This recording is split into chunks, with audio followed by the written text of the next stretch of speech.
Hello, welcome everybody.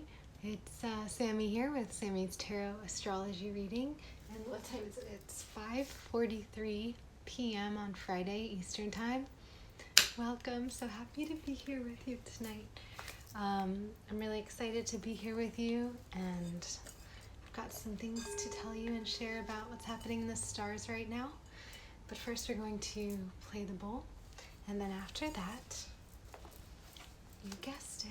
What do I have in here? It is the tarot cards. And then we'll pull 3 cards together. So, if you'd like to take a deep breath with me.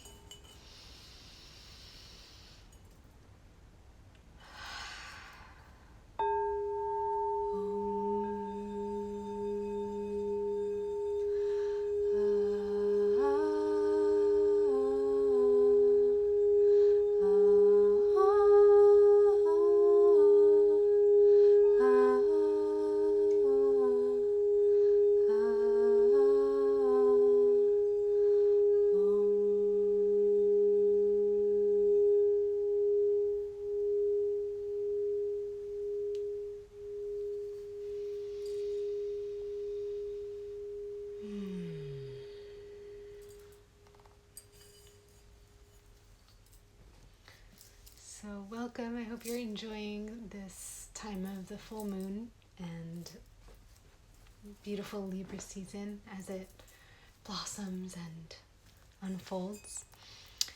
And right now what's happening in the sky is, so we have the moon in Aries where it reached its fullest point yesterday, where it's still pretty full right now, and the sun in Libra. And what we continue to have is there's these 3 squares happening, and that means they're 90 degrees apart from each other. So we have Jupiter, Pluto, and Saturn in Capricorn at a 90-degree angle from Mars in Aries. And that creates a lot of tension, and it's a lot of tension between very bold and proactive, outgoing and assertive, action-oriented signs, Capricorn and Aries. And Capricorn is more of the grounded kind, and Aries is more of the fiery kind, of course. But having those two together,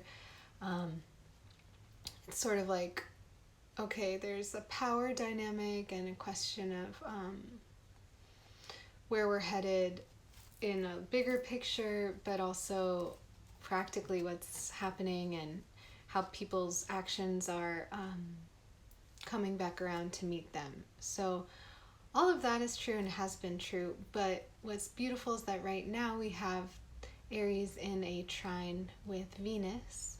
So they're at 120 degrees from each other, and Venus just in the past few minutes moved from Leo into Virgo. And so that is a beautiful shift, because having Venus in Leo is great. It allows for an extra fiery, expressive, bold way of sharing love. But having it shifting into Virgo right now, it's a sort of a more grounded, sensual, considerate, observant, and very sensitive kind of love. And so the fact that we have those tense squares, those 3 squares, because we have those Saturn, Jupiter, and Pluto all together at that square angle from Mars, it's sort of a tense situation. But then having that trine over to Venus, it really softens the whole thing. And then from Venus, we have a sextile, which is half of a trine, which is 60 degrees, and that is going over to Mercury in Scorpio, which is about communicating from the depths and being in tune with deeper transformations and facing anything that's unconscious or anything that might be hidden or anything that people might be afraid of, and addressing it and moving through it and moving past it. So if you look at it sort of like this flow chart on the map of the sky, maybe from like the bigger picture on down into the more personal, there might be this bigger picture of this if you think like in a global scale or like a national scale or like the world scale, having these three squares and this sort of tension and this power struggle and this intensity happening. But then on a deeper level, there's this trine going to Venus, which is all about right now moving into a really sensual and caring and determined love, because Virgo is also about determination and persistence and having really high standards, but approaching them with flexibility and with humor and with playfulness and wildness. So we have that, and then that flowing on over to Mercury in Scorpio, which is like this deep healing and this really personal sensitivity and transformation. So I think those two things might be able to support each other, the flow back and forth from like that deeper, those deeper breakthroughs and those intense ways of growing and those caring ways of loving, and then these up to the squares again with Capricorn through Mars, this action and this power and this determination as well, because Capricorn shares that with Virgo. So it's interesting to see how that's manifesting in the world and how all of those elements are accessible to us to tap into. And what's even cooler is that tonight at just around 10:30 p.m., that's when the moon and Mars will be perfectly aligned. And if you happen to have been able to get outside last night or early this morning, you could see Mars in the sky. It was this bright, bright point, brighter than any of the stars, close to the moon. And it was pretty cool to see them there together. But tonight they're going to be right in the same degree. And so that's going to further emphasize the emotions of Mars and Aries and the excitement and the passion. And it's also going to amplify that relationship with Venus, as Venus has just crossed over into Virgo. So it's a time where we can really tune in with that love and that nature. And if you have access to plants or trees or grass or some view of the sky, a really great way to tap into that would just be to spend a little time appreciating it and noticing it with any of the senses you can. Smelling it, smelling a flower or the smell of the air, appreciating the colors, appreciating the textures of things, the sounds of birds, the taste of food, anything like that, the feel of water. So that's what's going on right there. And also, I think there's also this sort of maybe easeful way of coming down off of the full moon, where there might have been more expectation, or when we are coming up to a full moon or a new moon, and now there's this sort of like relaxation period where it's like, okay, we did it, we had that full moon, we had whatever experience we had, and now we can just sort of ride it out as the moon gets smaller and smaller until we are back in that fertile darkness from which everything grows. So with that, let's look at the cards. And as we look at the cards, you might also want to look at this card. This is one of the luckiest cards. It's called the Astrix. Cute, right? My love surprised me with it. Thank you. And I've been getting compliments on it everywhere today. Oh, and today someone complimented me on it, and I asked them if they were into tarot or astrology, and they told me a story about how they were out with their partner on a bike ride during the full moon, and how they had always wanted to ride their bike without their hands.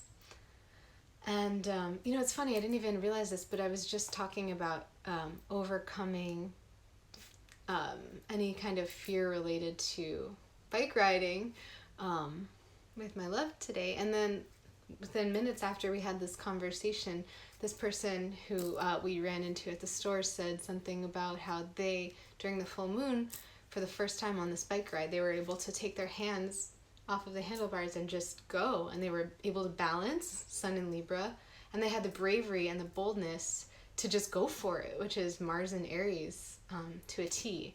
So they were able to do that. So I thought that was a perfect illustration of a full moon in Aries during Libra season, is riding that bike, having that balance, and then having the bravery to let go and just flow with that energy.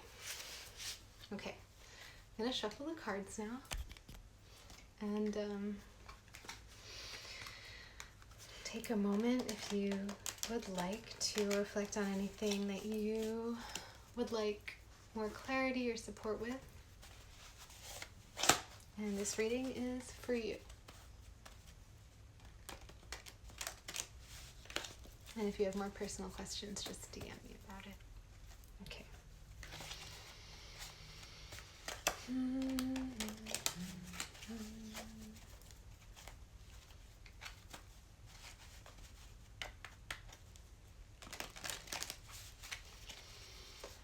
Okay, let's do this. Oops.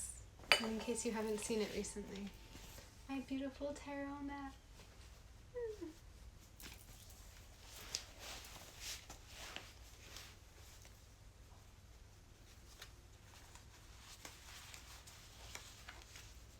And let's see what we have. We're going to take a look at the cards sort of with an open mind, but maybe they'll have something to do with the squares, the triple square happening between Capricorn and Aries, the trine happening between Aries and Venus now in Virgo, and the sextile happening between Venus in Virgo and Mercury in Scorpio. So let's see what comes up.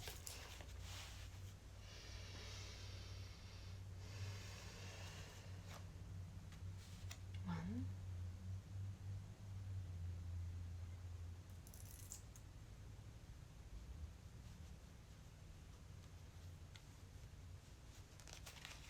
two,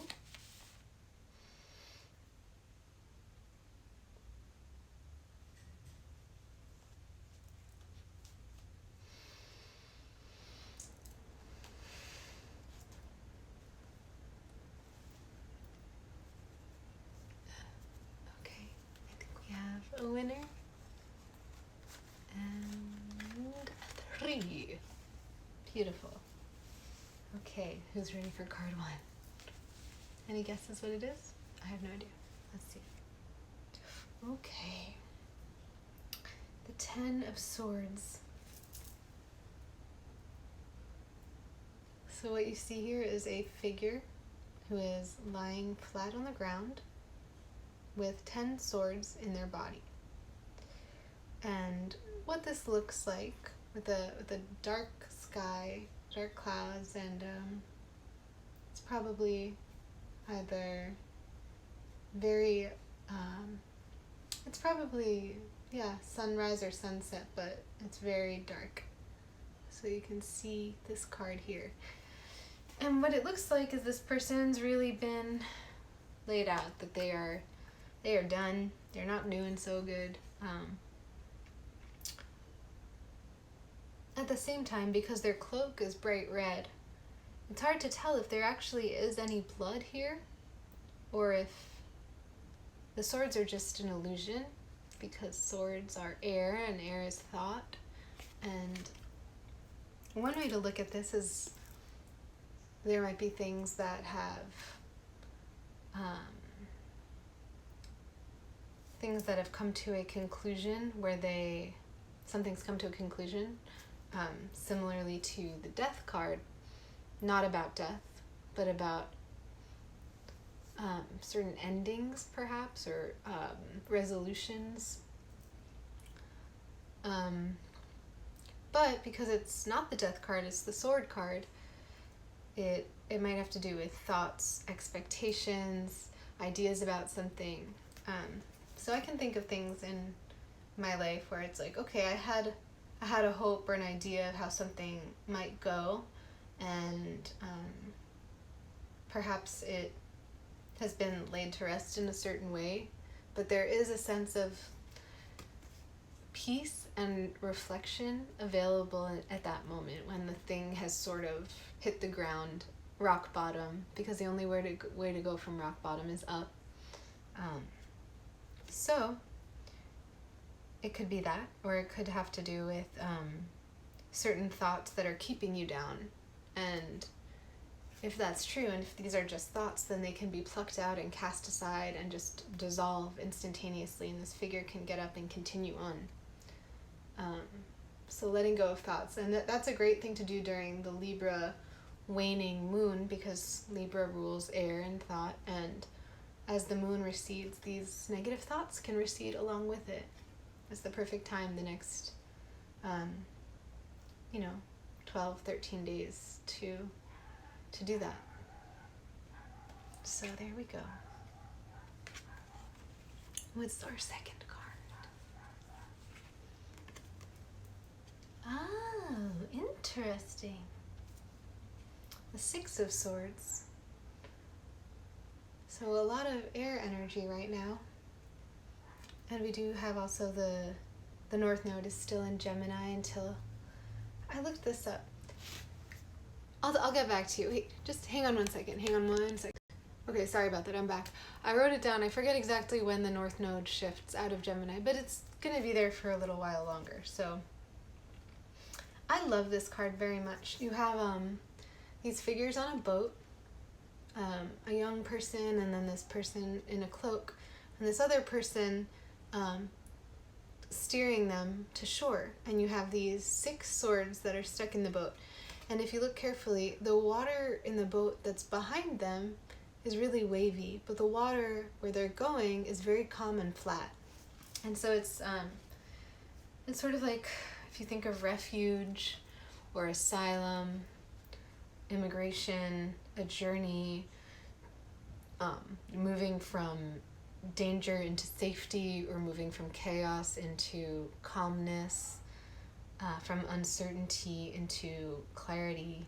That's what this card is about. So if you look at these two already next to each other, I think it's a clear message of, okay, there's some kind of fall, or something ending, something being laid out.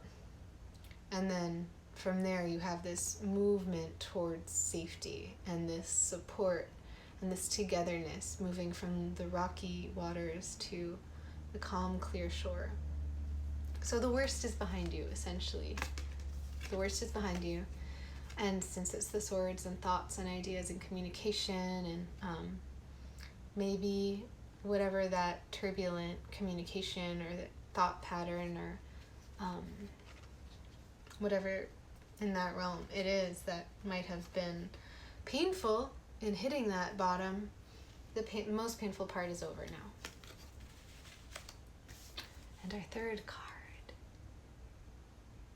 I was reading the other day how one healthy thing to do every day is to roll your eyes in different directions. It's a muscle that we don't normally exercise, but every muscle needs love, and the eyes are one of them. So I think I'm going to start doing that more, if you want to join me. Okay, third card. Ah! Do-do-do-do. Do-do-do-do. Do-do-do-do. Do-do-do-do. It's alright. Do-do-do-do-do-do-do. Here comes the sun. Look at that. We've got the sun in Libra. Beauty, balance. And so let's look at our journey today from rock bottom, laid flat, all of these thoughts keeping you down, to moving fewer of those negative thoughts now. There's from 10 to 6, and being in this boat, being carried away from the troubled waters to the calm shore, and reaching that shore where the sun is shining bright.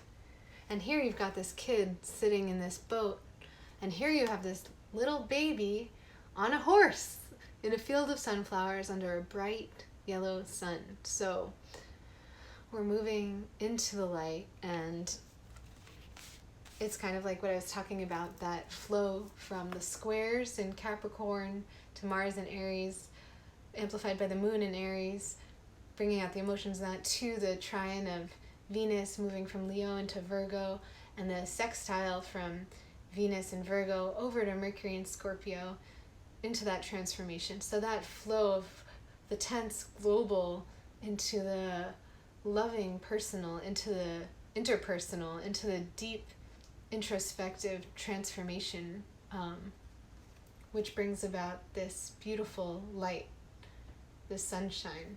And what comes to mind for me also is, that Mercury in Scorpio is looking at ourselves, and looking at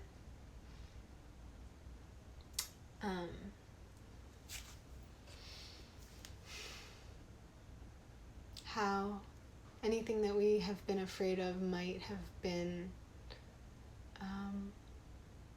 unnecessary.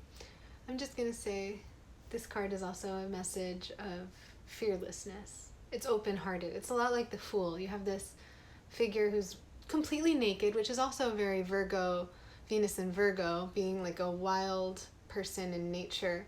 So you have this little innocent baby, no defenses, heart open, riding a horse in a field under the sun. So new life, optimism, fertility, freedom, joy, warmth, all of that is here in this, and it's waiting for you now, and it's available now. So available now in the stars near you. So here you have it, and may you soak up all of this warmth, not just symbolically, but also going out into the sun and feeling the sun on your skin is so healing. And if you can find a place to do that, and to have more of your sun in the skin, more of your skin open to the sun than you're used to, like a place where you're able to be safely in private, and maybe like if you're someone who has boobs and you normally can't show them to the sun, maybe you can show them to the sun and feel that warmth and things like that. Just as an example. There's other things too you might want to show to the sun, but I'm not going to get into that right now. You know what I mean? So, soak up the sun, feel that warmth. Thank you so much for being here. It was truly a joy. So let's play the bowl, and then we will say ta-ta for now.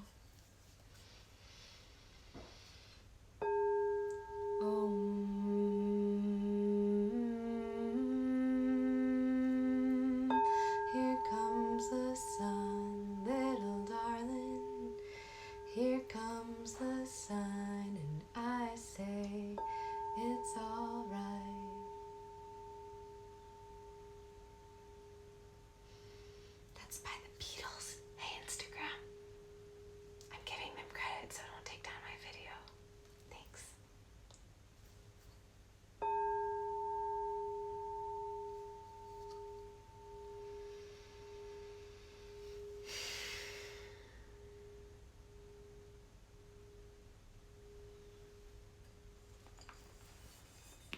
Okay, good night, my friends. Have a beautiful rest of your day.